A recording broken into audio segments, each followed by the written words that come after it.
would chant and then dance to intimidate the other side, and then they would fight to the death. So we have two of them. You either have the right to wear something like this. It takes years and years of practice to earn the honor to have a piece created and gifted to you, such as this. Now it's a little windy, so the feathers kind of want to fly away. So hopefully it will stay on this little stand over here. Almost. Okay, everyone keep an eye on this thing, and if it flies away, let me know.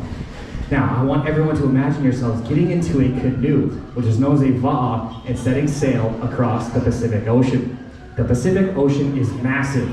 It is 98% water, it is 2% land, it is larger than the entire landmass on the planet combined. It is so big that a lot of times the closest human being to you is in a space station in outer space. That's how big the Pacific Ocean is. So the Polynesians, they were excellent navigators. And how they would get from small island to small island is they would utilize 16 different constellations within the night sky. As they would travel from the southern hemisphere to the northern hemisphere, different stars and constellations would set and rise over the ocean as they would go from winter into summer back down into winter.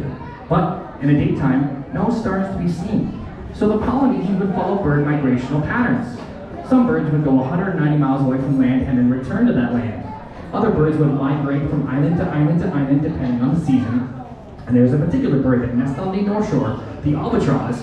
Its wingspan is bigger than two human beings standing on top of each other, and when it takes flight, it'll spend up to 3 years in the sky without ever touching land once and barely flapping its wings. Later on during the break, ask me how that bird gets food. It's very intriguing.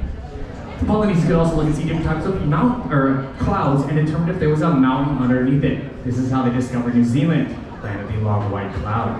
You can see fish moving from one direction to another, using a food source or directional source, or they could utilize the winds or the ocean currents. These are like the ocean highways back in the ancient times. So even if there was no stars to be seen in the sky, treacherous conditions, and giant waves, the Polynesians could utilize one of these tactics to get themselves safely to the next island. But our modern day explorers utilize something that's kind of safer, I guess. I don't know, it's Hawaiian Airlines. Get your peanuts, your in-flight entertainment. Anyways, you don't have to board any flight tonight to experience these different cultures amongst the Polynesian Triangle. We're going to bring them all to you while you sit in your seats here tonight. Now, anytime that a boat was spotted over the shoreline, the Kauaians would blow the pukani, the conch shell, and this would signify that someone is about to arrive. And then they would blow that shell up and down the coastline, notifying everyone from north to south that someone is about to die.